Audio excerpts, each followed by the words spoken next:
ভুলে যান কেন? বলছি না শেষের অক্ষরটা, শেষের শব্দ আপনারা বলা লাগবে। ঘুমানোর কোনো সুযোগ দেওয়া হবে না।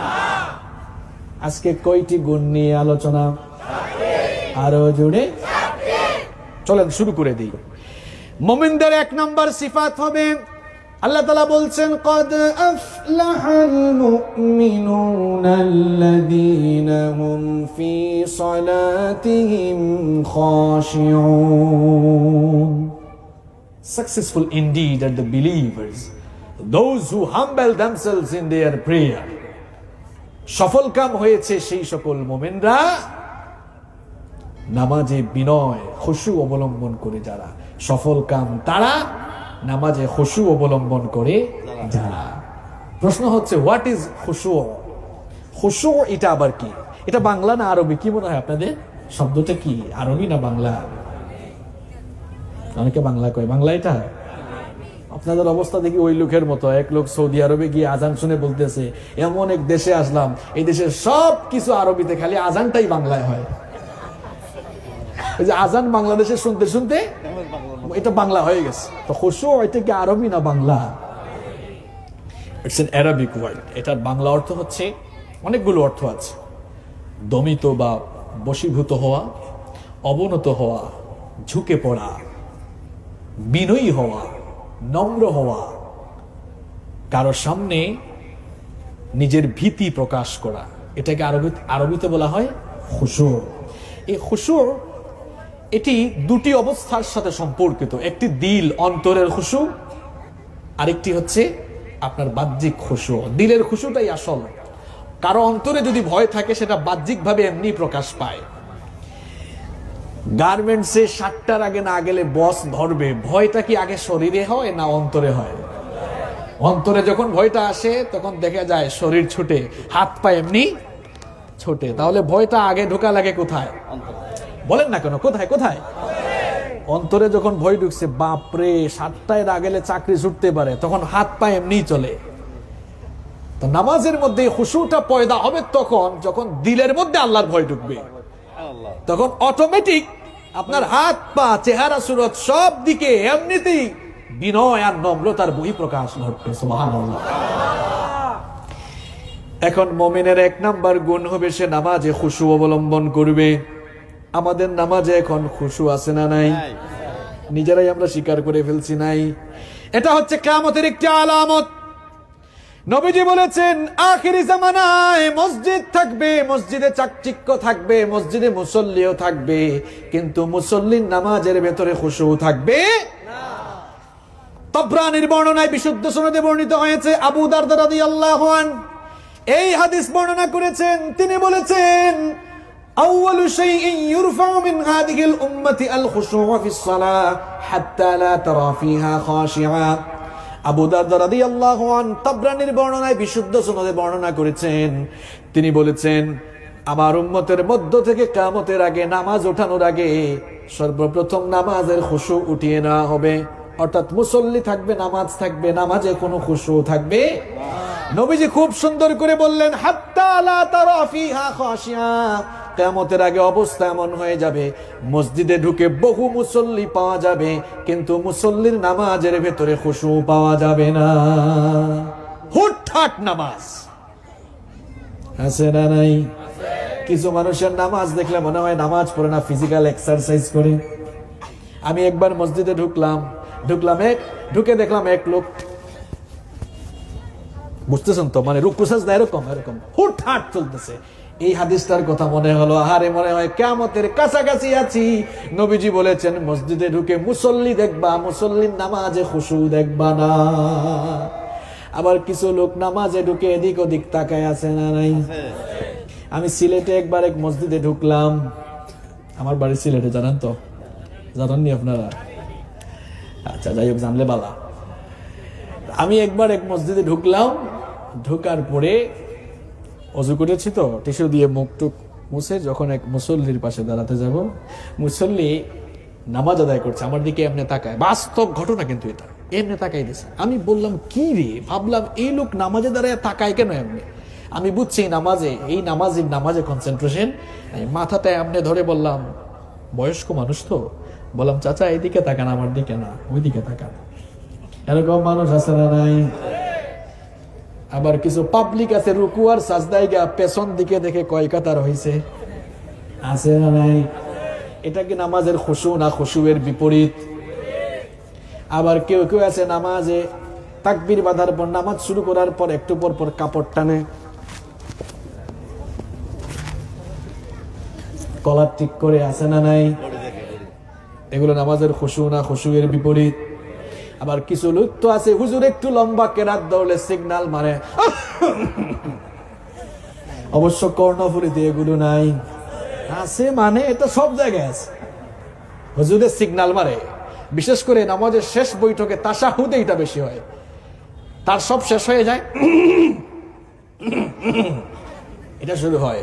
এত কুতাকুতি কেন তোমার? কুতাকুতি কেন এত বেশি? নিজের শেষ হয়েছে, চুপচাপ বসে থাকতে হবে। ইমাম সাহেবের যখন শেষ হবে তখন তিনি সালাম ফেরাবেন। আপনার শেষ হয়েছে, চুপচাপ থাকেন। ইমাম সাহেবকে সতর্ক করার উদ্দেশ্য হলে আপনার নিজের নামাজ নষ্ট হয়ে যাবে। তাইলে এমন কুতাকুতি করা যাবে নাকি? আবার কেউ কেউ আছে ঘড়ির টাইমের দিকে তাকায় তাকায় থাকে, বের হয়ে বলে দেখছো আছে হুজুর 13 মিনিট নামাজ পড়াইছে, আছে না নাই? আবার যেই সকল মসজিদ সুন্দর, রাগ করেন না আপনারা, মসজিদ সুন্দর করা দরকার। আমি দেখছি সুন্দর সুন্দর মসজিদে আবার মুসল্লির খুশুও ছুটে যায় বেশি। ঢোকার পরে দেখছো মসজিদটা কত সুন্দর, লাইট দেখে, উপরের লাইট, তারপর ডেকোরেশন, ইন্টেরিয়র, এগুলো দেখে, মেম্বোর্ড দেখে, আছে না? এরকম আছে। আবার কেউ কেউ নামাজে ঢোকার পরে দোকানের ব্যবসার হিসাব করে, আছে না নাই? তার মানে নামাজের মধ্যে খুশু। খুশুটা কি? খুশুটা হচ্ছে আল্লাহর ভয়ে নামাজে ভীত হয়ে যাওয়া। রবের সামনে আপনি দাঁড়াচ্ছেন, আপনি তো আপনার অফিসের বসের সামনে খুব বিনয়ী হয়ে দাঁড়ান, অফিসের বসের সামনে খুব বিনয়ী, প্রিন্সিপাল সাহেব, মুহতামিম সাহেবের সামনে খুব বিনয়ী হয়ে দাঁড়ান। আপনি বসের সামনে, প্রিন্সিপাল, মুহতামিম সাহেবের সামনে, এমপি মন্ত্রীর সামনে এত বিনয়ী হয়ে দাঁড়াতে পারলে নামাজে দাঁড়িয়েছেন কার সামনে? কার সামনে? তো বিনয়টার বহিঃপ্রকাশ কেমন হওয়া উচিত আপনি বুঝেন না? নবীজি লক্ষ্য করলেন এক লোক নামাজে দাঁড়িয়ে এরকম করে না, আমাদের দেশে অনেকে দাড়ি নড়াচড়া করে, দেখবেন কিছু মুসল্লি আছে নামাজে আছে আছে। এই চিত্র দেখে নবীজি বললেন লাউ খাশাআ কলবাহু লাখাশিআত জাওয়ারিহু, এই লোকটার অন্তরে যদি আল্লাহর ভয় থাকতো তাহলে নামাজে দাঁড়িয়ে এরকম দাড়ি টানাটানি, দাড়ি নিয়ে খেলাধুলা করতো। খুশু নাই আজ আমাদের নামাজে। নামাজে দাঁড়িয়ে হাত ঠিক করে, কলার ঠিক করে, ডানে বামে তাকায়, পেছনে তাকায়, ঘড়ির দিকে তাকায়, পিলার গুনে, মিম্বর দেখে। এটা নবীজির ওই হাদিস, শেষ জামানায় নামাজই থাকবে কিন্তু খুশুয়ের সঙ্গে নামাজ আদায়কারী থাকবে। আপনি বলবেন হুজুর এই খুশু না থাকলে কি হবে? নামাজ যদি খুশু ছাড়া নামাজ আদায় করে, এই নামাজের 1 পয়সারও কোনো দাম আল্লাহর কাছে। ফেয়ারলেস সালাত হ্যাজ নো ভ্যালু। খুশুবিহীন সালাতের কোনো মূল্য, কোনো দাম আল্লাহর কাছে। তাহলে আমাদের নামাজের ভেতরে খুশু ডেভেলপ করার দরকার আছে না নাই? সবাই নামাজটা খুশুর সাথে আদায় করতে চাই কি চাই না? নামাজে খুশুটা আসবে কেমনে? আমি 5টা টিপস দিব। কয়টা টিপস? আরো জোরে, আরো জোরে। কয়টা? নামাজে খুশু আনার জন্য 5টি টিপস দিচ্ছি, ইনশাআল্লাহ খুশু আসবে। 1 নাম্বার, ইদা কুমতা ফি সলাতিকা ফাসাল্লি সলাতাম মুআদ্দা। যখন যেই ওয়াক্তের নামাজে দাঁড়াবেন মনে করবেন এটাই আপনার জীবনের শেষ নামাজ। এই যে আমরা এখন আলোচনা শুনছি, বাসায় ফিরতে পারবো কিনা আমরা কি জানি নাকি? আমরা আমাদের মৃত্যুর খবর জানি। যাদের হাতে একটা স্মার্টফোন আছে আর ইন্টারনেট কানেকশন আছে, ঘরে বসে গোটা দুনিয়ার খবর সে নিতে পারবে। কিন্তু বলেন তো, এই স্মার্টফোন আর ইন্টারনেট তথ্য প্রযুক্তি দিয়ে গোটা দুনিয়ার খবর নেওয়া গেল, কার জন্য কাফনের কাপড় এসে দোকানে রেডি, এই খবর কি নেওয়া যাবে নাকি? আরো জুড়ে বলেন। এই ছোট্ট ভাইরা চুপ, কথা বলিও না। হ্যাঁ, তাহলে মরণের খবর আমরা কেউ জানি? এশার নামাজ যে আদায় করলেন না, ফজর আপনি পাবেন কিনা সেটাও আপনি জানেন। কারণ আজকের রাতে অসংখ্য মানুষ কিন্তু দুনিয়া থেকে চলে। এখন ইংরেজি কত সাল?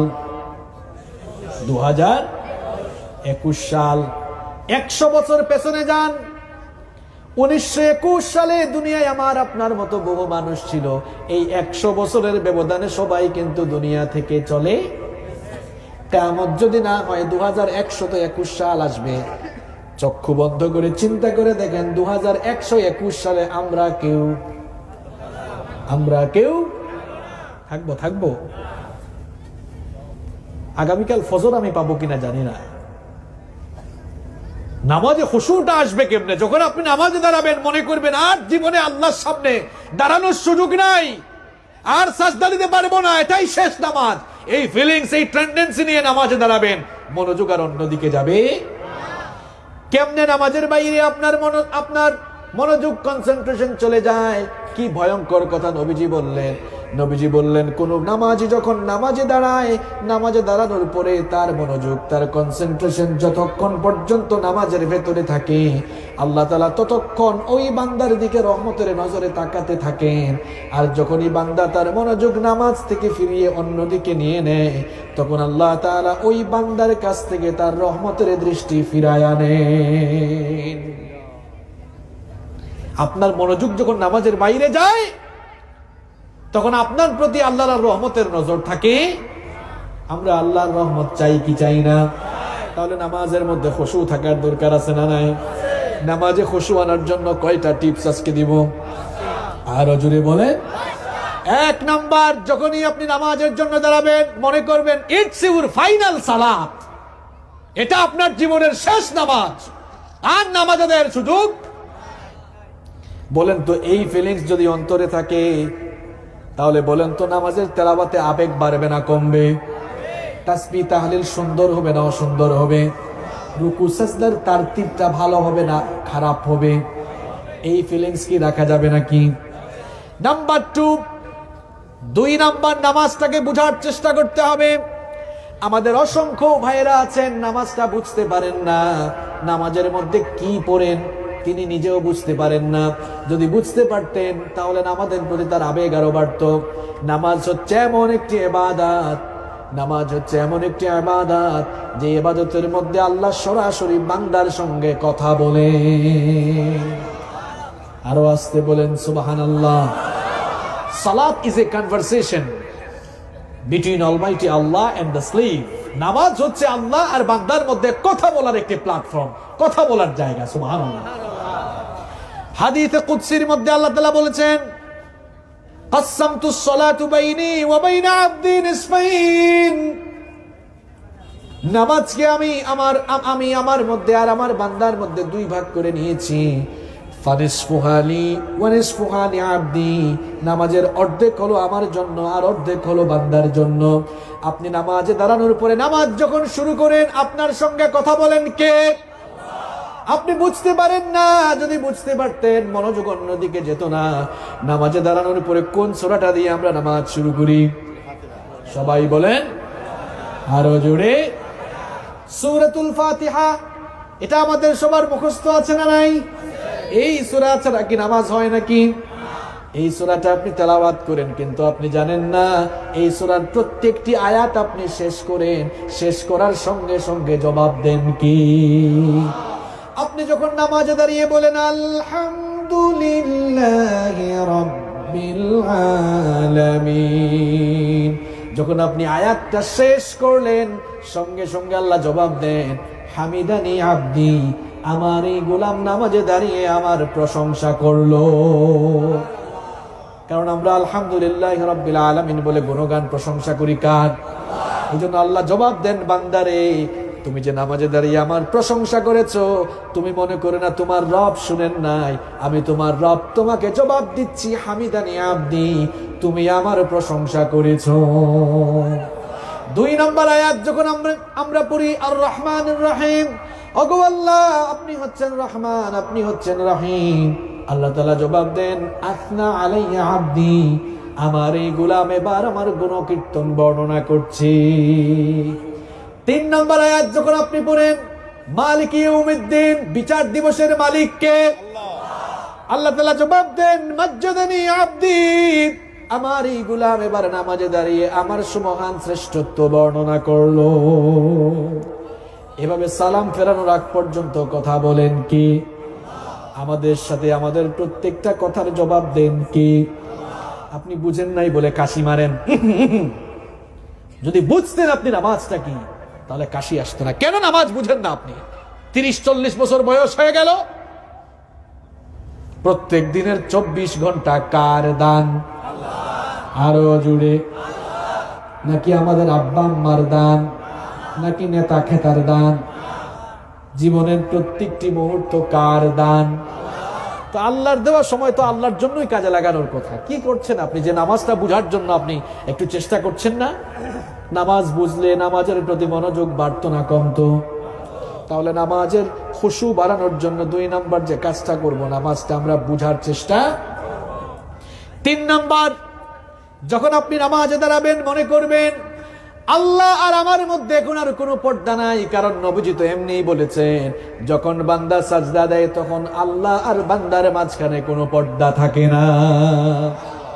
গোলামি করা লাগবে এমন ভাবে, আনতা আবুদাল্লাহ কাআন্নাকা তারাহু ফাইন লাম তাকুন তারাহু ফাইন্নাহু ইয়ারাকা।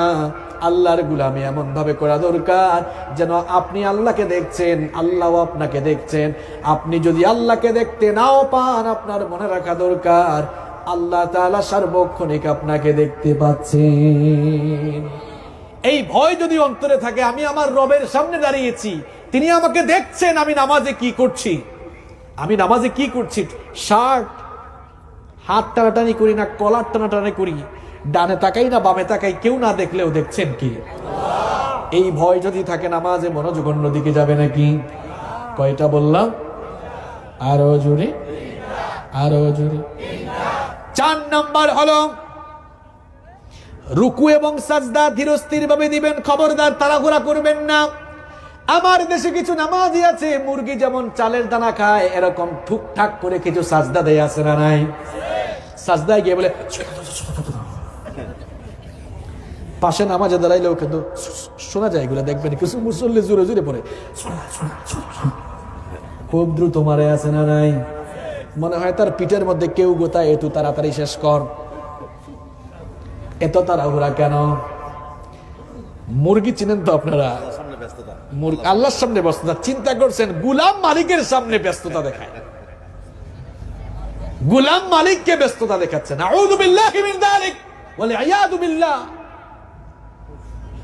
আপনি গুলাম হয়ে মালিকের সামনে ব্যস্ততা দেখান, সাহস তো কম না আপনার।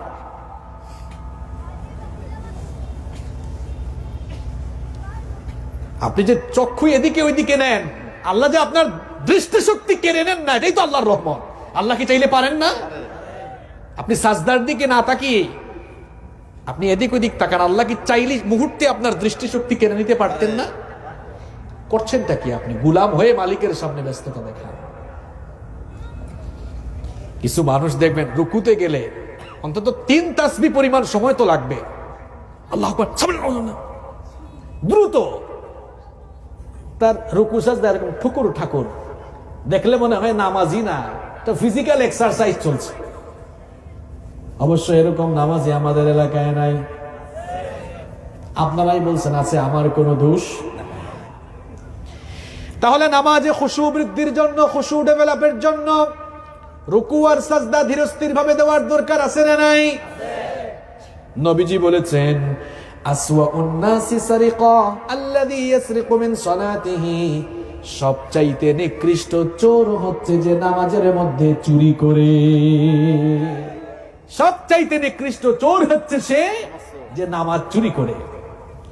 সাহাবায়ে কেরাম এটা শুনে প্রশ্ন করলেন, ওয়া কাইফা ইয়াসরিক সালাতাহু ইয়া রাসূলুল্লাহ সাল্লাল্লাহু। ওগো আল্লাহর রাসূল, নামাজ আবার চুরি করে কেমনে? নবীজি বললেন, এমন কিছু নামাজি আছে দেখবা নামাজে দাঁড়ানোর পরে লা ইউতিম্মু রুকুআহা ওয়ালা সুজুদাহা, এদের নামাজে রুকু সাজদা ঠিকঠাক থাকে, এরাই হচ্ছে নামাজ চোর। তাহলে আমরা কি নামাজ চোর হতে চাই নাকি? রুকু সাজদা ধীরস্থির ভাবে দেওয়ার দরকার আছে না নাই? রুকুতে যাওয়ার পরে তাড়াহুড়া করবেন না, রুকুর তাসবিহগুলো ধীরস্থির ভাবে শুদ্ধ করে পাঠ করেন। রুকুর তাসবিহগুলো বলেন সুবহান রাব্বিয়াল আযীম, সুবহান রাব্বিয়াল আযীম, সুবহান রাব্বিয়াল আযীম। অন্তত 3 বার আস্তে আস্তে সুন্দর করে পাঠ করার দরকার আছে না নাই? রুকুটা এরকম আস্তে আস্তে দেন। এরপরে রুকু থেকে দাঁড়ানোর সময় আমরা কি বলি? সামি আল্লাহু লিমান। নামাজটা কি মজা, আপনি বুঝলে কত মজা। এই যে বলেন তো, রুকুতে গিয়ে 3 বার তাসবিহ জপে আমরা প্রশংসা আর তাসবিহ করলাম কার? আমরা যে আল্লাহর প্রশংসা করছি, আল্লাহ জবাব দিয়ে বলছেন সামি আল্লাহু লিমান হামিদার অর্থ আপনারা অনেকে জানেন না, আলেমরা আছেন। এর অর্থ হলো তুমি রুকুতে গিয়ে যার প্রশংসা করেছো, তোমার রব তোমার প্রশংসা শুনেছে। কি মজা নামাজ, সুবহানাল্লাহ। এরপরে আপনি যখন রুকু থেকে দাঁড়ান, আবারও আমরা হামদ প্রশংসা করি কার? আমরা বলি রব্বানা লাকাল। এতটুকু বললে নামাজ হবে, কোনো অসুবিধা নাই। তবে একবার নবীজি নামাজে ইমামতি করছেন, এক সাহাবী রুকু থেকে দাঁড়ানোর পরে রব্বানা লাকাল হামদের পরে পড়লেন হামদান কাসীরান তাইয়িবান মুবারাকান ফীহি। এতটুকু পর্যন্ত বাড়ালেন। নবীজি সালাম ফিরিয়ে বললেন, আজ নামাজের মধ্যে অতিরিক্ত কিছু কে পড়েছো? ওই সাহাবী এবার মনে মনে ভাবলেন, আমি তো এটা মনে মনে পড়েছি, কেউ শোনার কথা না, কেউ জানার কথা না। নবীজি এটা কেমনে জানলেন? মিথ্যা তো বলা যাবে না। মনে মনে ভাবলেন, নবীজি যেহেতু মনের খবর জেনেছেন, মিথ্যা বললেও ধরা পড়ার সম্ভাবনা আছে না নাই? তিনি এবার দাঁড়িয়ে বললেন, ওগো আল্লাহর নবী, আমি পড়েছি, কিন্তু আমার প্রশ্ন হলো আপনি কেমনে টের পেলেন? নবীজি বললেন, আমি হলাম নবী, তুমি আমার উম্মত, আমি যা জানি তুমি তা জানো, আমি যা দেখি তুমি তা দেখো। আমার সাহাবী, তুমি কি জানো নাকি, তুমি যখন নামাজে রুকু থেকে দাঁড়ানোর পরে রব্বানা লাকাল হামদের পরে হামদান কাসীরান তাইয়িবান মুবারাকান ফীহি এতটুকু পর্যন্ত তুমি যখন বাড়িয়ে পড়লে, আমি নজর করে দেখলাম একজন আর দুইজন নয়, আল্লাহর রহমতের 33 জন ফেরেশতা প্রতিযোগিতা শুরু করেছে, তারা কে তোমার আমলনামায় কত বেশি নেকি লিখবে। এই আমলটা আমার আপনার করার দরকার আছে না? তাহলে চলেন মুখস্থ করি হামদান কাসীরান। আরো আন্তরিকতা নিয়ে বলতে হবে, হামদান কাসীরান তাইয়িবান মুবারাকান ফীহি রব্বানা লাকাল হামদ। সবাই বলেন রব্বানা লাকাল হামদ হামদান কাসীরান তাইয়িবান মুবারাকান ফীহি। এবার আমি চুপচাপ, আপনারা দেখি সবাই বলেন, বলেন।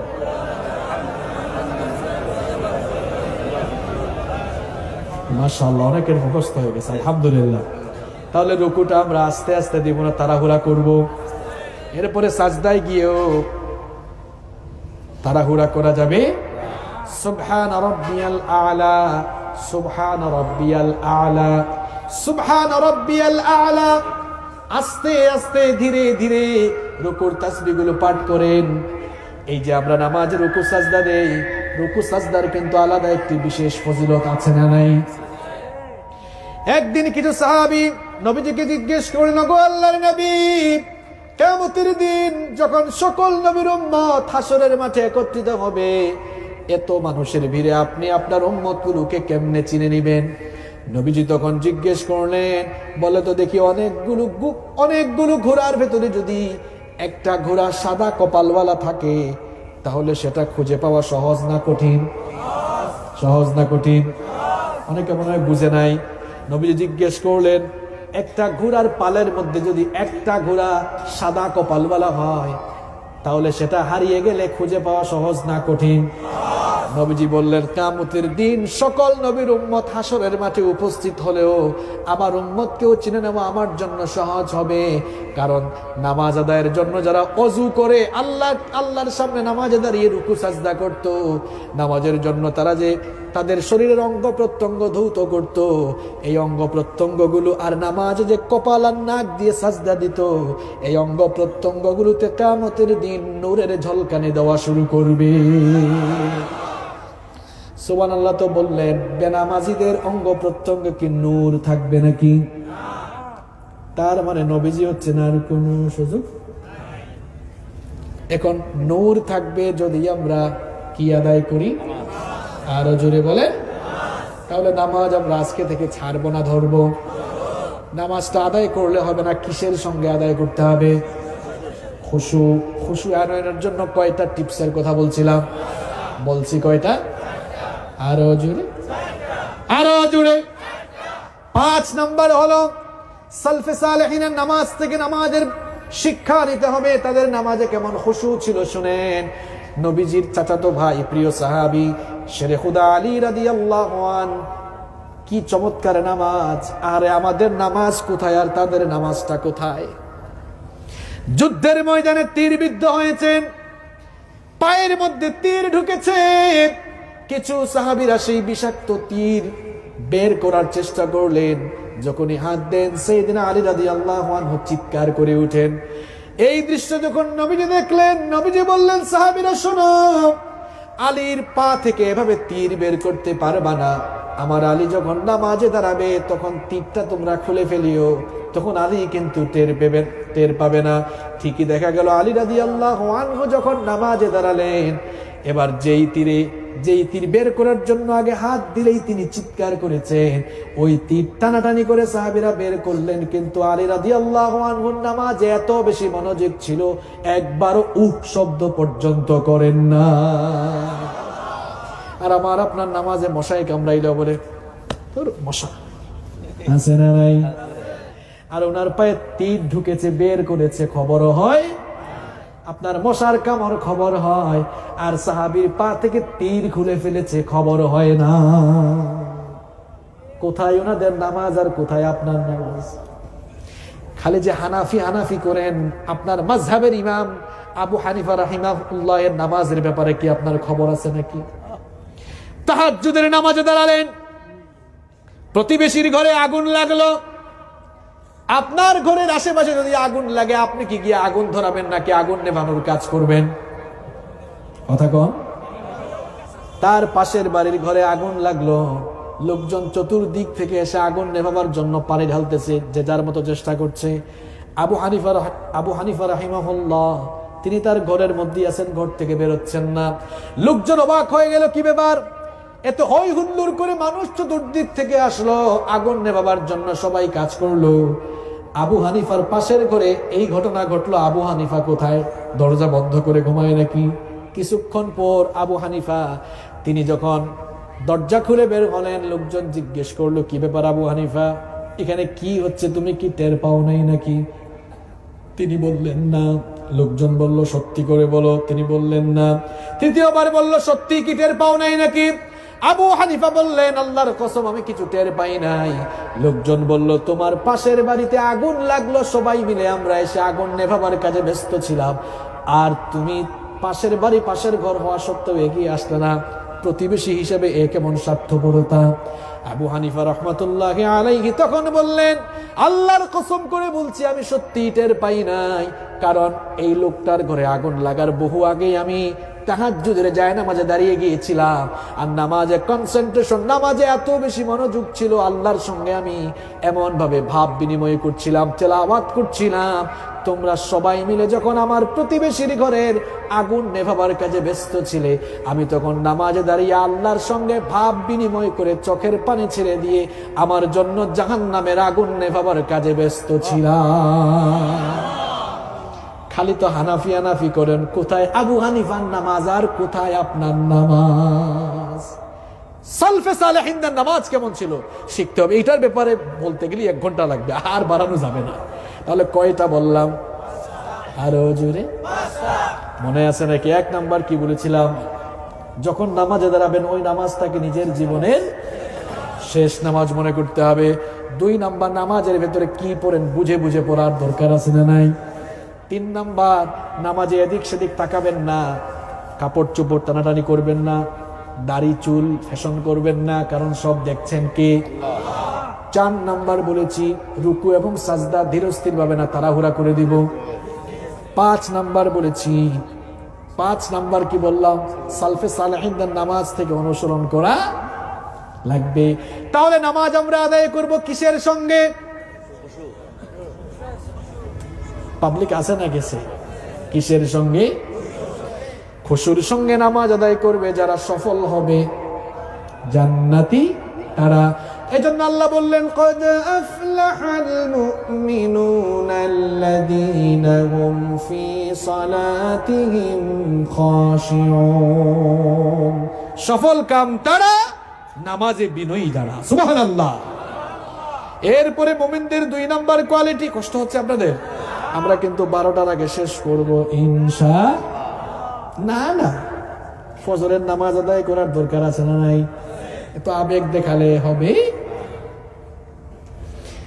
2 নাম্বার কোয়ালিটির নাম হলো মুমিনদের 2 নাম্বার কোয়ালিটি হলো জান্নাতি। মুমিনদের 2 নাম্বার কোয়ালিটি হলো ওয়াল্লাযীনা হুম আনিল লাগবি মুরিদুন।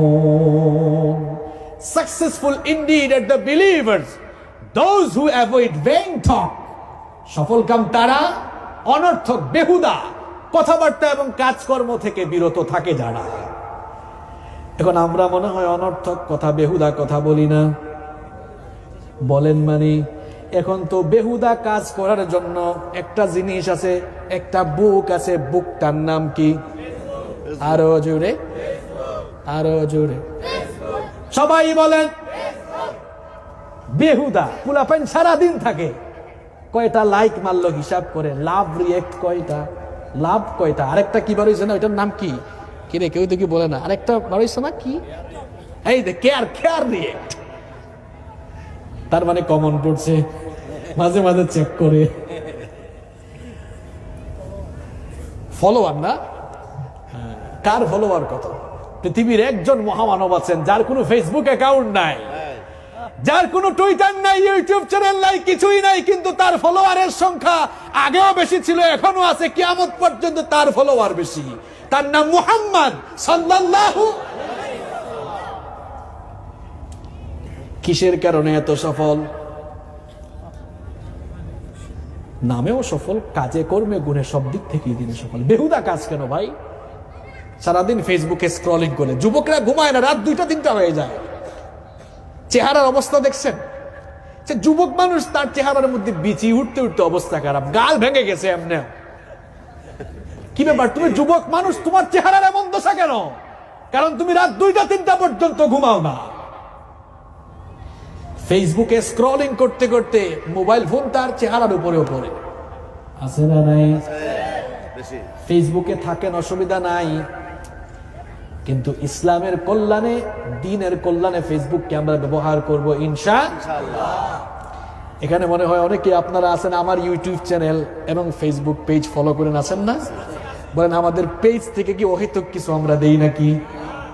আমরা এগুলোকে ইসলামের কল্যাণে কাজে লাগাচ্ছি। যতক্ষণ সুযোগ পাবো আল্লাহর দ্বীনের জন্য, কোরআনের জন্য কাজে লাগাবো। আনতে সারাদিন এখানে থাকার কোনো দরকার নাই। মুখ দিয়ে বেহুদা কথা বলা যাবে না, এটা মুমিনের বৈশিষ্ট্য নয়। এখন সারাদিন আমরা বেহুদা কথা বলি, কাজকর্ম ফলাইয়া থইয়া সারাদিন বেহুদা কথা বলে। বেহুদা কথা বলার জন্য কিন্তু চায়ের দোকান আছে না নাই? এটা হয়েছে বাংলাদেশের 2nd পার্লামেন্ট। চায়ের দোকানদার স্পিকারের ভূমিকায়, আর যারা খাইতে আসে সবাই হচ্ছে সাংসদের ভূমিকায়। চা খায় আর গিবত করে, আছে না নাই?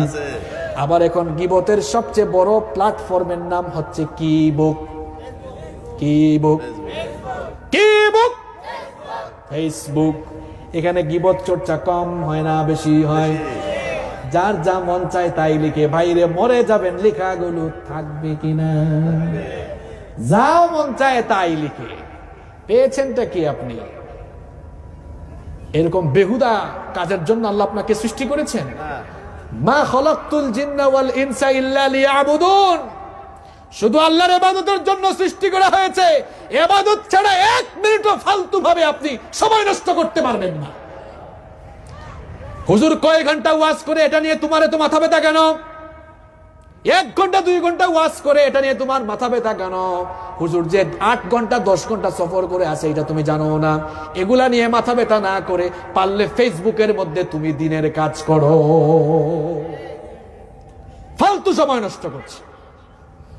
কিছু কিছু নামধারী মুসলমান, এদেরকে দেখা যায় ফেসবুকে এরা ওয়াজ মাহফিলের বিরুদ্ধে এমন ভাবে লিখে মনে হয় নাস্তিকের খালাতো ভাই। নাম আব্দুর রহমান আব্দুল সালাম, লিখছে ওয়াজ মাহফিল করে কি লাভ? আপনার চোখে যদি রঙিন চশমা থাকে কেমনে আপনি দেখবেন? বলেন, বাংলাদেশে ওয়াজ মাহফিল যত বেড়েছে সিনেমা হলের সংখ্যা তত বেড়েছে না কমেছে? পাগল কোথাকার, এটা আপনি দেখেন না? যাত্রা গান কমে গেল, নাটক সিনেমা এখন আর কেউ দেখে না। যুবকরা এখন যেদিকে কোরআনের আওয়াজ শুনে পাগলের মতো দৌড়ায়, এটা কি আপনার নজরে পড়ে না? এখন নামাজের মধ্যে যুবকদের সংখ্যা বেড়েছে না কমেছে? যুবকের মুখে দাড়ি এখন বাড়ছে না কমছে? ওই ওয়াজ মাহফিল করে কি হয়েছে? ঘরের ভিতরে চিত হয়ে শুয়ে থাকো, তুমি কেমনে দেখবা? পাগল কোথাকার, সে দেখে না। এরকম আছে না? না এ কথা বলেন, আছে না নাই? আমি অবাস্তব বলি নাকি? ফেসবুক অ্যাকাউন্ট কিন্তু আমাদেরও আছে, মাঝে মাঝে সব কিন্তু আমাদের নজরে পরে, নজরে সব দেখি। তুমি তো চোখের উপরে রঙিন চশমা লাগাইছো, তুমি আর কি দেখবা? আল্লাহর দিনের দায়ীদের বিরুদ্ধে যা মন চায় তাই লিখো। চট্টগ্রাম থেকে ঢাকায় যায়, ঢাকা থেকে চট্টগ্রামে ফিরে আসে, এরপরে এক সপ্তাহ বিছানায়। কোন জায়গায় বলে না কেন? কোন জায়গায়? কয় বদ্দা বদ্দা 6 ঘন্টা 12 ঘন্টা জার্নি। হুজুরদেরকে কি মানুষ মনে হয় না? চট্টগ্রাম থেকে খুলনায় যায়, খুলনা থেকে সিলেট যায়, সিলেট থেকে রংপুরে যায়, 13 ঘন্টা 14 ঘন্টা জার্নি করে গিয়ে রেস্ট না করেই এরপরে মাহফিলে উঠে কথা বলে রহমত টাকা। আবার বালিশ আর বিছানা চেঞ্জ হলে অনেকের ঘুম হয় কি হয় না? আল্লাহর কসম আমার নিজেরও হয় না। আমি গত সপ্তাহে দক্ষিণাঞ্চল সফরে গিয়ে 4 দিন থেকেছি, একটা রাতেও ঘুম আসে না, কারণ বালিশ আর বিছানা ছটফট ছটফট আমরা করি। এই যে পাকিস্তানের এক ক্রিকেটার আসার সময় বালিশ নিয়ে এসেছে, সাংবাদিকরা গিয়ে বললো কি ব্যাপার, বালিশ নিয়ে আসছেন কেন? কই এই বালিশ ছাড়া আমার ঘুম হয়। মিয়া, আপনি ওয়াজ শুনে বাড়িতে চলে যান, আপনার বালিশও ঠিক বিছানাও ঠিক। এই দেশে আল্লাহর দিনের দায়ীরা যারা এই অঞ্চল থেকে ওই অঞ্চলে আল্লাহর দিনের দাওয়াত নিয়ে যান, রাতের বেলা তাদের বালিশও নাই বিছানাও নাই। লজ্জা করা উচিত আপনার এদের বিরুদ্ধে কথা বলতে গিয়ে, লজ্জা করা উচিত আপনার। হ্যাঁ যুবক আর তরুণ ভাইয়েরা, এদের সঙ্গে তুমিও মিশে গিয়ে যা মন চায় তাই বলো না। এই দেশে আল্লাহর দিনের দায়ীরা এই স্যাক্রিফাইস করছেন বলে এখনো দিনের হাওয়া আছে, নইলে দিনের এই হাওয়াও থাকতো না। তুমি কি আবুল তাবুল বকো? যা মন চায় তাই বলো। ওই যে আমি 2-3 দিন আগেও এক মাহফিলে বলেছিলাম, আমার বড় ভাই তিনি আমাকে ছেলের মতো করে স্নেহ করে লালন পালন করেছেন। আমার তো বাবা অনেক আগেই মারা গিয়েছে, তো মাঝে মাঝে আবেগের ঠেলায় উনি আমার সাথে মাহফিলে যায়। 2-3 দিন যাওয়ার পরে আর যায় না। বললাম ভাইয়া কি ব্যাপার, যাবেন না কেন? কয় ভাই রে, শরীরে কুলায় না। আমাদের শরীর কুলায় কেমনে? আপনি যা মন চাই তাই বলেন, ফাইজলামি বন্ধ করেন। এই দেশে দিনের দায়ীরা এখনো পর্যন্ত এই স্যাক্রিফাইস করছেন বলে এখনো দিনের হাওয়া বাংলার আকাশে বাতাসে আছে।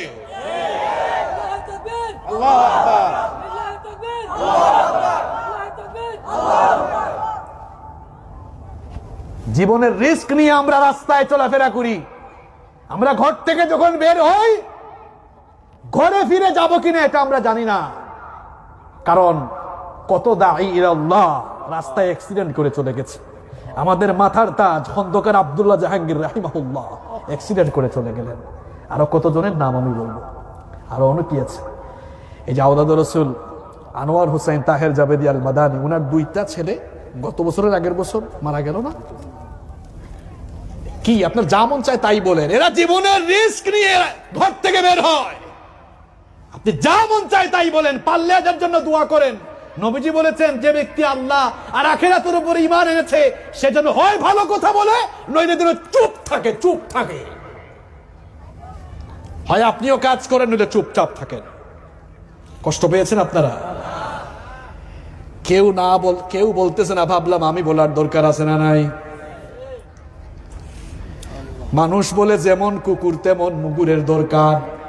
একটু গরম হয়ে বলে ফেলেছি, বলাটাও দরকার। আপনি বাস্তবতা বুঝেন না, আপনি যা মন চায় তাই বলেন। সারা বছরে আপনারা মাহফিল করেন একটা, আর হুজুররা ডেইলি যাচ্ছে মাহফিলে। আপনি বলতেছেন হুজুর পকেট তো আপনাদের গরম হচ্ছে। কি আর গরম হচ্ছে, অনেক মানুষরা ঠিক মতো হুজুরদের গাড়ি ভাড়াটা পর্যন্ত দেয় না। আপনি ভিতরের খবর জানেন কি মিয়া? 14-15 ঘন্টা জার্নি করে আমরা অনেক জায়গায় গিয়েছি, ভাড়ার পয়সা দেয় নাই। বলবেন হুজুর অমুক হুজুর তো অত টাকা নিয়ে নেয়। এইরকম হিসাব করে দেখবেন 5-6 জন আছে, 1000-এর মধ্যে মাত্র 5-6 জন, আর বাকি 995 জনকেই মানুষ ভাড়ার পয়সা দেয় না।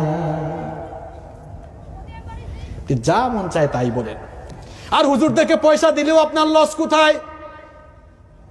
কারণ যে হুজুরি টাকা নিয়ে গিয়েছে ওই হুজুর গিয়েই দেখেন মাদ্রাসা করেছে, মসজিদ করেছে, আছে না নাই? হুজুরদের পকেটের টাকা কখনো হারাম রাস্তায় যায় না, বরং যেই হুজুরি টাকা পেয়েছে মসজিদ মাদ্রাসা এতিমখানায় লাগিয়েছে। আল্লাহ আমাদেরকে হেদায়াত দান করেন। আরো আসতে বলেন আমিন।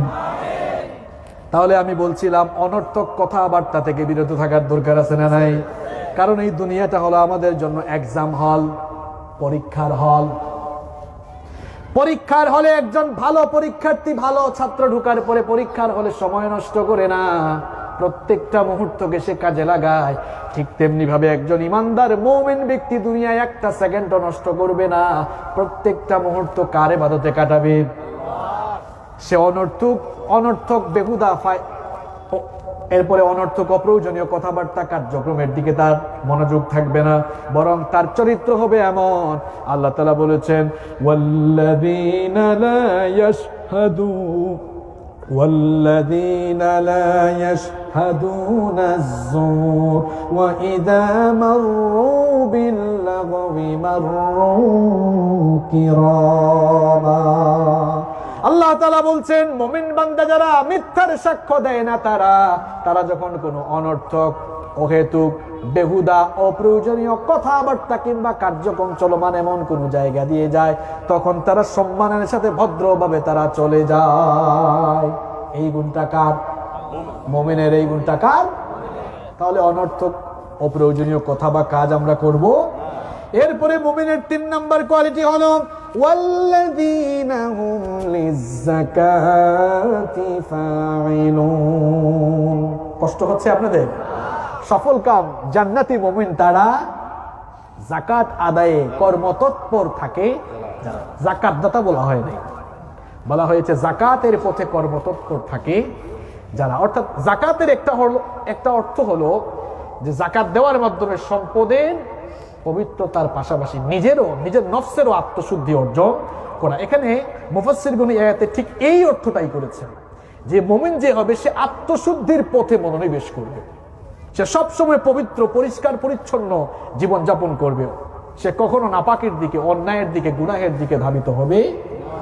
একজন মুমিন কখনো গুনাহের কথা মাথায় আনবে না, গুনাহ থেকে বাঁচার জন্য চেষ্টা করবে, পবিত্র জীবন যাপন করবে, নিজের নফসকে শয়তানের প্ররোচনা থেকে বাঁচাবে, নিজের নফসকে মনোবৃত্তির কামনা বাসনা থেকে বাঁচাবে, সব সময় পরিচ্ছন্ন জীবন যাপনে অভ্যস্ত হবে, গুনাহের ধারে কাছে যাবে না, পাপ থেকে বেঁচে থাকবে।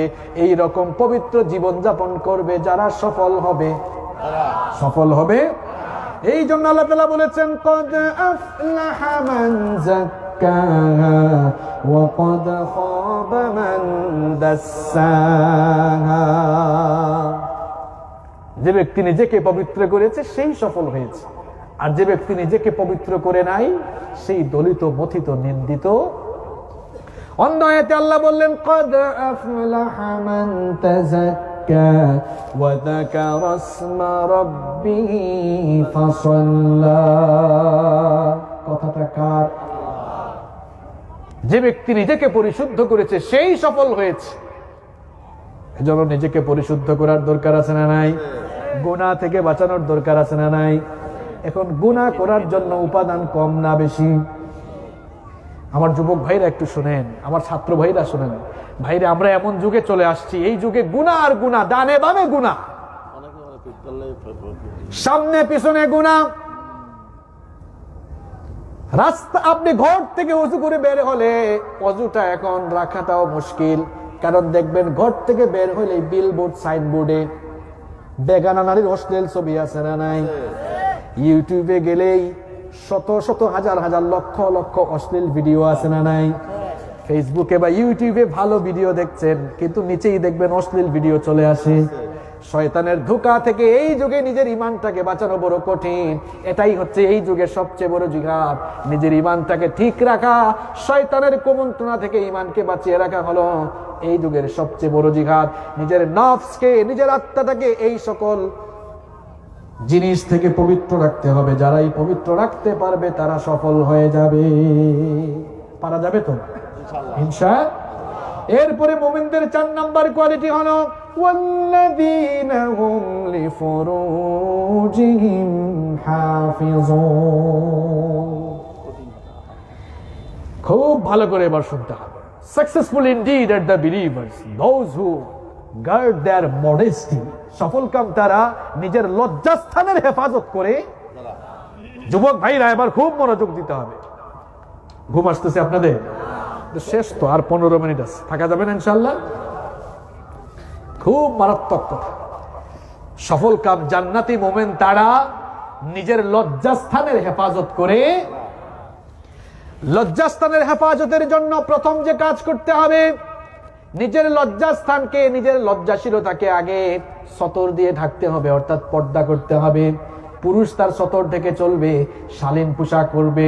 মহিলাও পর্দা করে চলবে। পর্দা করে চলার জন্য পোশাক আছে না নাই?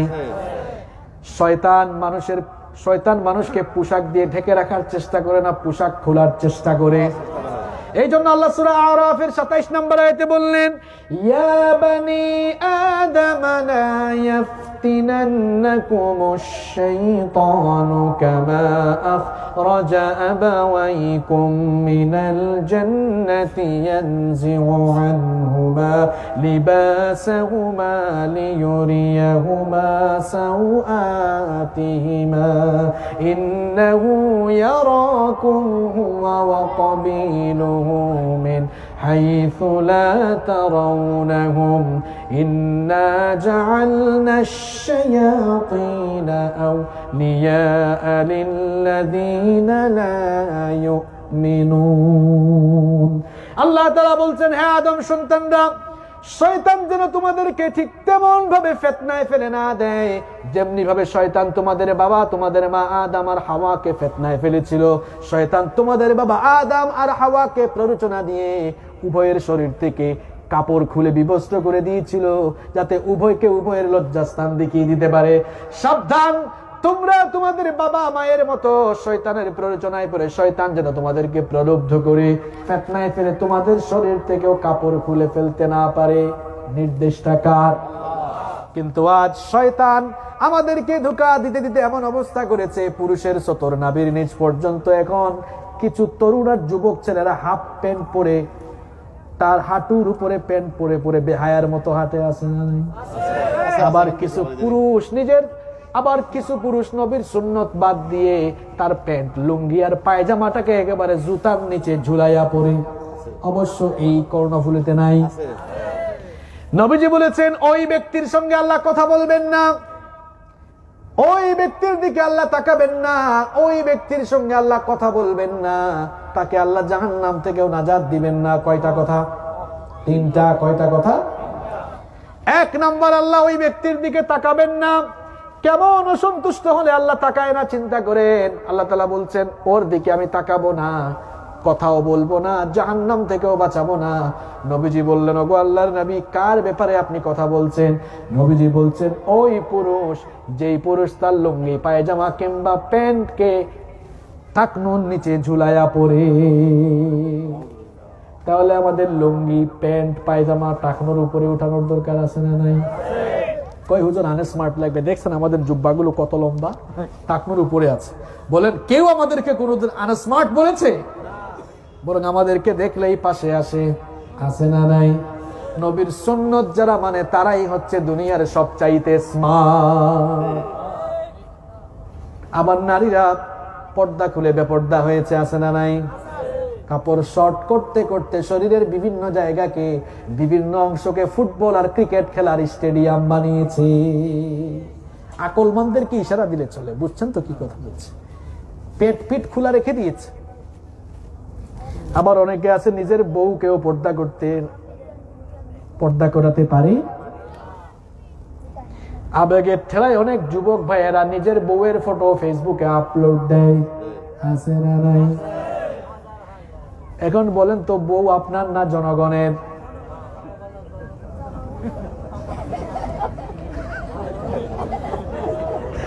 অসুবিধা নাই, ভুল করে বলছে, মাফ করবেন। কি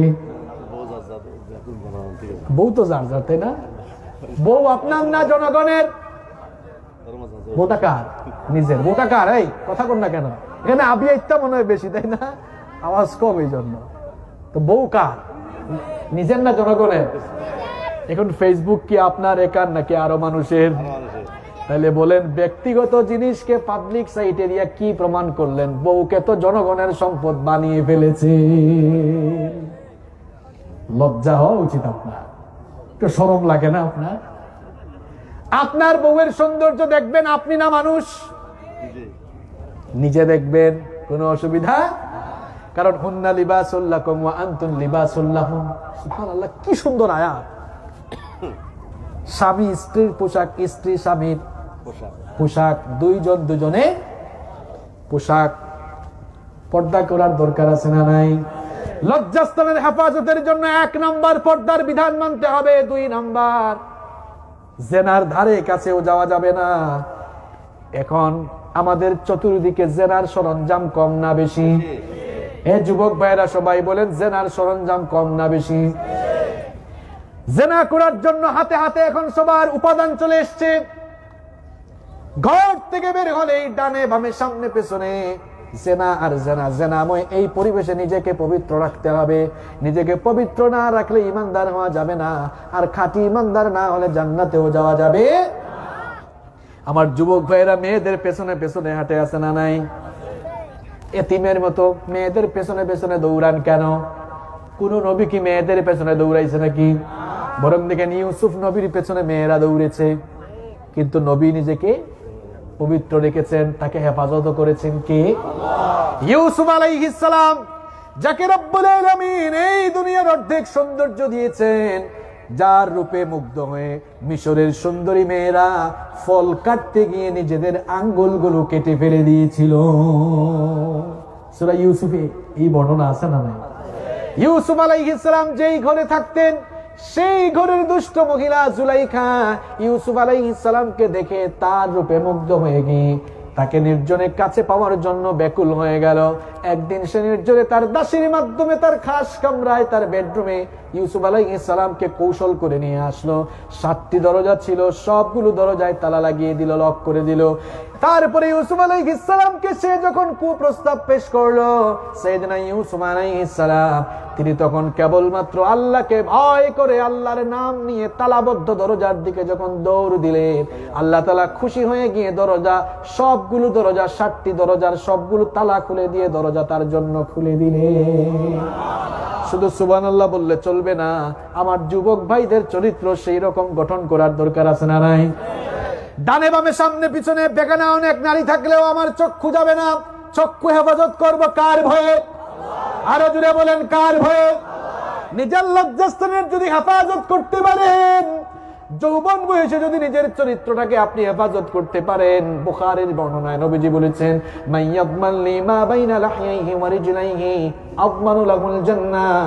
নবীজি বলেছেন, যেই ব্যক্তি তার মুখ আর লজ্জাস্থানের জিম্মাদারি গ্রহণ করবে, আমি নবী নিজেই তার জন্য কিয়ামতের দিন জান্নাতের জিম্মাদার হয়ে যাব।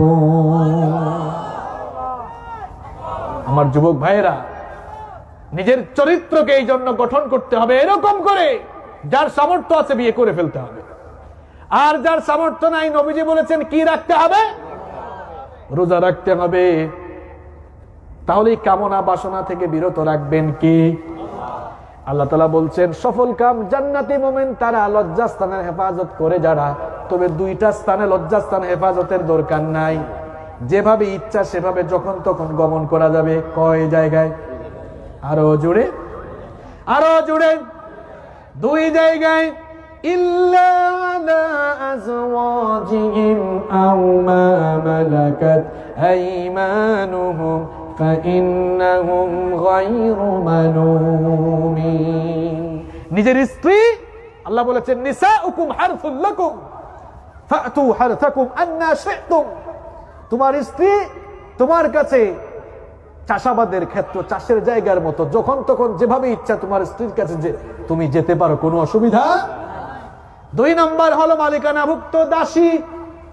এখন তো এই যুগে দাস দাসী নাই, কিন্তু এই আয়াতটা রহিত হয়ে যায় নাই, কারণ কিয়ামতের আগে বহু যুদ্ধ হবে, ইমাম মাহদি আসবেন কিনা, তো যুদ্ধের সময় তো অনেক গনিমত পাওয়া যাবে, তার মধ্যে একটা হচ্ছে এই দাসী। আমার ইসলামটা কত সুন্দর, দাসীকে আপনি যেমন তেমন ভাবে ব্যবহার করতে পারবেন না। দাসী যারা থাকবে যুদ্ধের সেনাপতি কিংবা রাষ্ট্র ভাগ করে দিবে, ভাগ করে দেওয়ার পরে ওই দাসীর সাথে আপনি স্ত্রীর মতো মেলামেশা করতে হবে। আর এরপরে যখন তার ঔরস থেকে সন্তান আসবে, ইসলাম কত সুন্দর, সে আজাদ হয়ে যাবে। সুবহানাল্লাহ। 2 জায়গায় লজ্জাস্থানের হেফাজতের দরকার। ফামানি বিতাগা গায়রা ফামানি বিতাগা ওয়ারা'a যালিকা ফাউলাইকা হুমুল আদুন। এই 2 জায়গা বাদ দিয়ে যারা নিজের যৌন চাহিদা নিবারণের জন্য যেখানেই গমন করবে, সে আল্লাহর কাছে সীমা লঙ্ঘনকারী। এতে যদি মেয়ের পেছনে দৌড়ায়, আবার অনেকে তো আছে, আমাদের দেশে অবশ্য এগুলো নাই, পশ্চিমা বিশ্বে কুকুরের পেছনেও দৌড়ায়, পশুর সাথে যৌনাচার করে আছে না নাই, আবার পুরুষে পুরুষে নারীতে নারীতে সমকামিতা বিভিন্ন দেশে আছে না নাই। এই যে এই 2 জায়গা ছাড়া যত জায়গায় গিয়ে মানুষ যৌন চাহিদা নিবারণ করবে, আল্লাহর কাছে তারা সীমা লঙ্ঘনকারী হয়ে যাবে। সমকামিতার কারণে তো এক নবীর উম্মতকে আল্লাহ গজব দিয়ে ধ্বংস করে দিয়েছেন। কোন নবীর উম্মত? লূত আলাইহিস সালাম। বিস্তারিত বলার আজকে এত সময় নাই। তাহলে আমরা কয় নাম্বার কোয়ালিটি বললাম?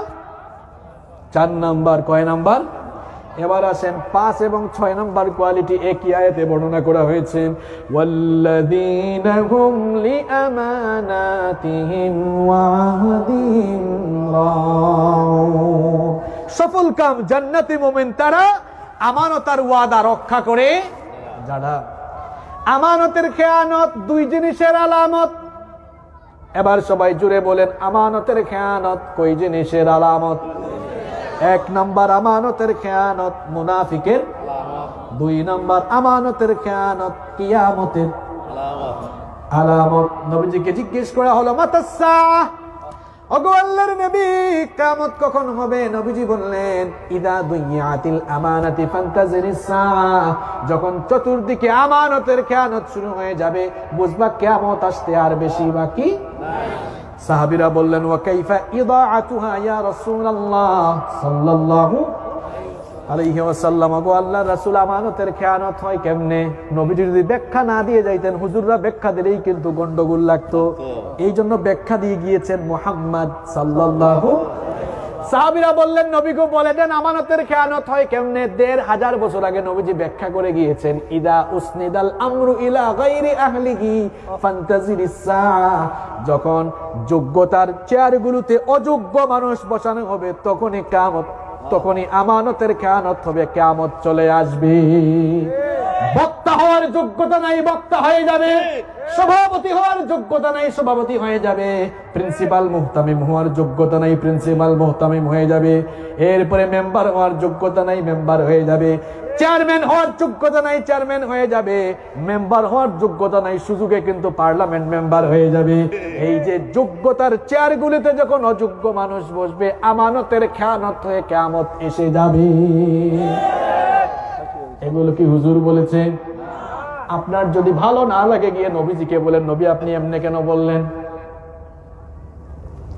কথা যে বলি, কথারও একটা আমানত আছে না নাই? এরপরে প্রত্যেকটি দায়িত্ব একটা আমানত। আবার আমার নিজের শরীরটাও একটা আমানত। আমানতটা দিয়েছেন কে? খেয়ানত করলে আল্লাহর কাছ থেকে বাঁচা যাবে। হ্যাঁ যুবক ভাইরা, কান দিয়ে সারাদিন কি শুনো? এই কানটাও আমানত। চক্ষু দিয়ে কোন নারীর দিকে তাকাও, এই চক্ষুটাও আমানত। কিয়ামতের দিন চক্ষু, কান, এমনকি শরীরের চামড়া পর্যন্ত কথা বলে সাক্ষ্য দিবে কার কাছে? সুতরাং আমানতের খেয়ানত করো না, কারণ কিয়ামতের দিন যেই চামড়াকে গোসলে ঢুকলে এত ডলাডলি করো, শীতের দিন এসেছে, এত দামি দামি ব্র্যান্ডের লোশন আপনি লাগান, এই চামড়ার জবান খুলে দিবেন কি? সুতরাং এগুলো কিন্তু আমানত, আমানতের খেয়ানত করা যাবে। আবার এই যে ভুটটাও একটা আমানত, এটা তো আপনারাও বলেন ভুট আপনার আমানত, সেবা আমার ইবাদত। এটা কি আমি বানাইছি? হুজুর এটা আমি বানাইছি? কিন্তু পুস্টারে লেখা দেখছি ভুট আপনার আমানত, সেবা আমার ইবাদত, স্লোগান বানাইছে, আছে না? তার মানে আপনাদের কথা অনুযায়ী ভুট আমানত, আসলেই আমানত। কারণ আল্লাহ বলেছেন ইন্নাল্লাহা ইয়া'মুরুকুম আন তুআদ্দুল আমানাতি ইলা আহলিহা। আল্লাহ তাআলা সূরা নিসার 58 নম্বর আয়াতে বলেছেন, নিশ্চয়ই আল্লাহ তোমাদেরকে আদেশ দিচ্ছেন আমানতকে যথাযথ জায়গায়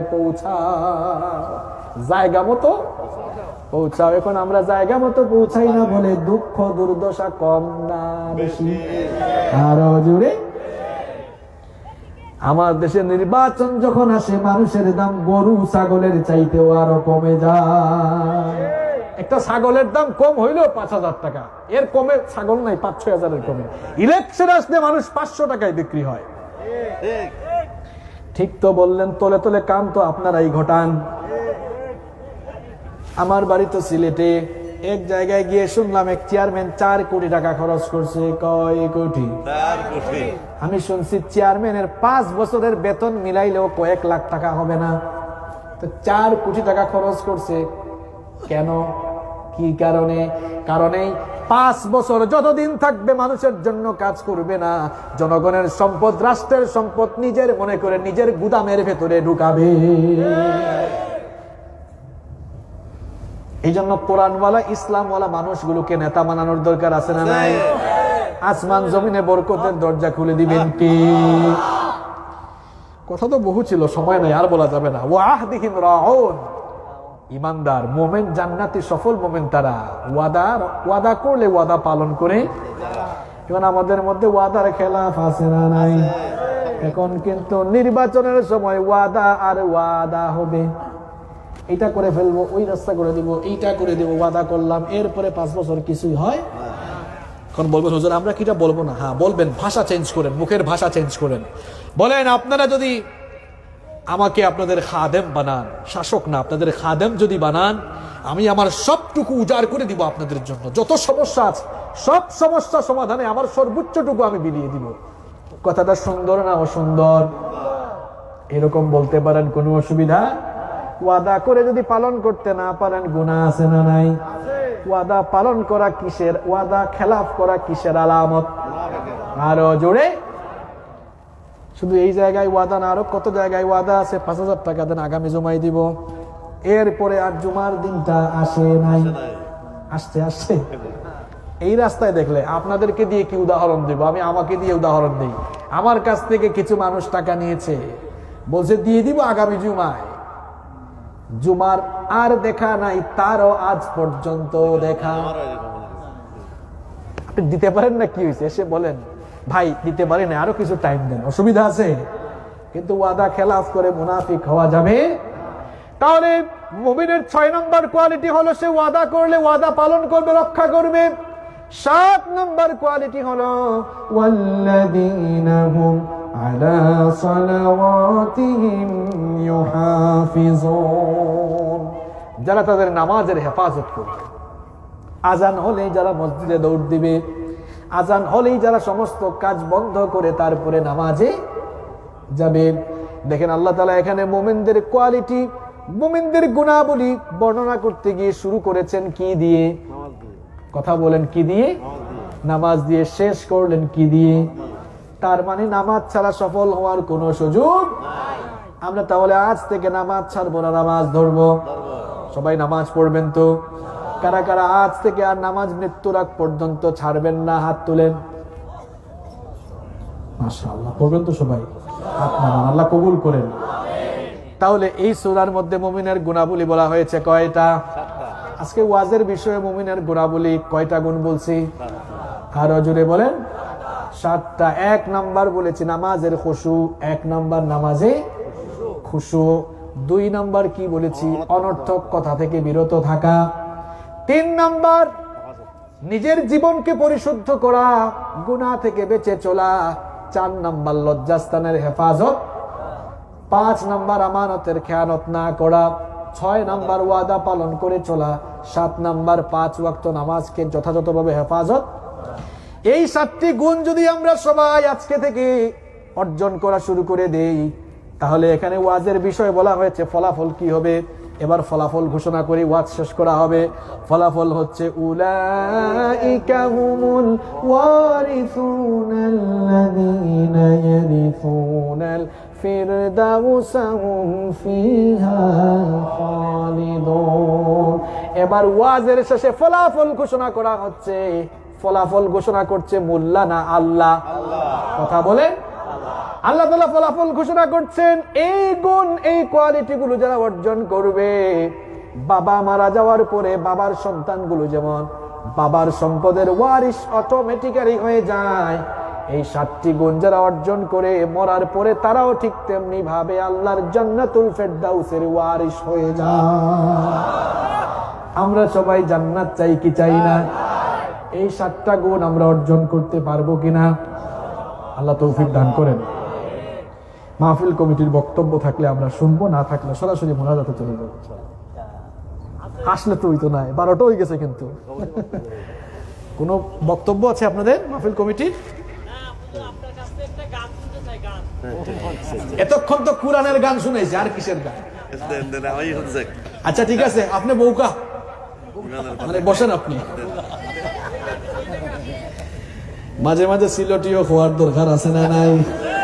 কারণ আমি যে সিলেটি ইকান অনেক মানুষে জানে না, এর কারণে প্রতিদিন মানে প্রত্যেক দিনই মাহফিলে তুরা তুরা সিলেটি মাতিলাই যাবে, যাতে মানুষে বুঝে। কারণ অনেকে মনে করে চট্টগ্রামে আমার বাড়ি, এর কারণে প্রত্যেক দিন মাহফিলে তুরা তুরা সিলেটি মাতিলাই, মানে সামান্য সামান্য বলি আর কি। যাই হোক, তাহলে মাহফিল কমিটির কোনো বক্তব্য? আমার ভাই স্বেচ্ছাসেবক মনে হয়, তো একটু আবদারটা পূরণ করে দিই।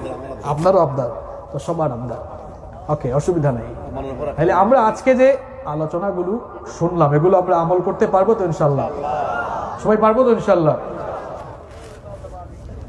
চোখেরই পলকে তুমি হতে পারো লাশ, চিরতরে বন্ধ হবে তোমার নিঃশ্বাস। চোখেরই পলকে তুমি হতে পারো লাশ, চিরতরে বন্ধ হবে তোমার নিঃশ্বাস। হবে এলান তোমারই নাম মসজিদের মাইকে, বাড়িওয়ালা নাই রে, বাড়ি নাই রে দুনিয়াতে, বাড়িওয়ালা নাই রে, বাড়ি নাই রে দুনিয়াতে, বাড়িওয়ালা নাই রে, বাড়ি নাই রে দুনিয়াতে, বাড়িওয়ালা নাই রে, বাড়ি নাই রে দুনিয়াতে। তোমার ভয়ে থাকতো মানুষ ছিল বাহাদুরি, ভাবনি হাওয়ায় ওরা তুমি যে রঙিন ঘুরি। তোমার ভয়ে থাকতো মানুষ ছিল বাহাদুরি, ভাবনি হাওয়ায় ওরা তুমি যে রঙিন ঘুরি। সুতোয় টান দিলে মালি,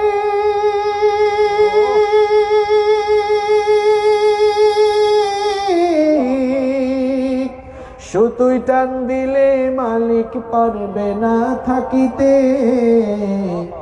বাড়িওয়ালা নাই রে, বাড়ি নাই রে দুনিয়াতে, বাড়িওয়ালা নাই রে, বাড়ি নাই রে দুনিয়াতে, বাড়িওয়ালা নাই রে, বাড়ি নাই রে দুনিয়াতে, বাড়িওয়ালা নাই রে, বাড়ি নাই রে দুনিয়াতে।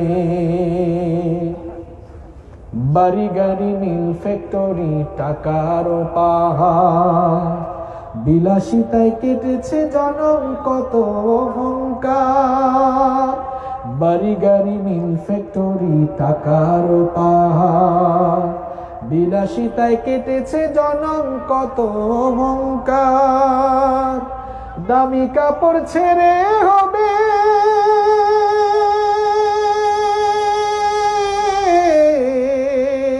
দামি কাপড় ছেড়ে হবে সাদা কাফন পরিতে, বাড়িওয়ালা নাই রে বাড়ি নাই রে দুনিয়াতে, বাড়িওয়ালা নাই রে বাড়ি নাই রে দুনিয়াতে, বাড়িওয়ালা নাই রে বাড়ি নাই রে দুনিয়াতে, বাড়িওয়ালা নাই রে বাড়ি নাই রে দুনিয়াতে। যাদের সাথে চলতে তুমি থাকতে দিবানিশি, জানা যায় শরীক হবে তোমার প্রতিবেশী। যাদের সাথে চলতে তুমি থাকতে দিবানিশি, জানা যায় শরীক হবে তোমার প্রতিবেশী। স্বজনেরা নিয়ে যাবে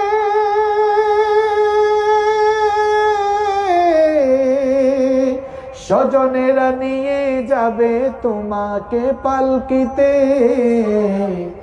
বাড়িওয়ালা নাই রে বাড়ি নাই রে দুনিয়াতে, বাড়িওয়ালা নাই রে বাড়ি নাই রে দুনিয়াতে, বাড়িওয়ালা নাই রে বাড়ি নাই রে দুনিয়াতে, বাড়িওয়ালা নাই রে বাড়ি নাই রে দুনিয়াতে। চোখেরই পলকে তুমি হতে পারো লাশ, চিরতরে বন্ধ হবে তোমারই নিঃশ্বাস। চোখেরই পলকে তুমি হতে পারো লাশ, চিরতরে বন্ধ হবে তোমারই নিঃশ্বাস। হবে এলান তোমারই নাম মসজিদের মাইকে, বাড়িওয়ালা নাই রে বাড়ি নাই রে দুনিয়াতে, বাড়িওয়ালা নাই রে বাড়ি নাই রে দুনিয়াতে, বাড়িওয়ালা নাই রে বাড়ি নাই রে দুনিয়াতে, বাড়িওয়ালা নাই রে বাড়ি নাই রে দুনিয়াতে।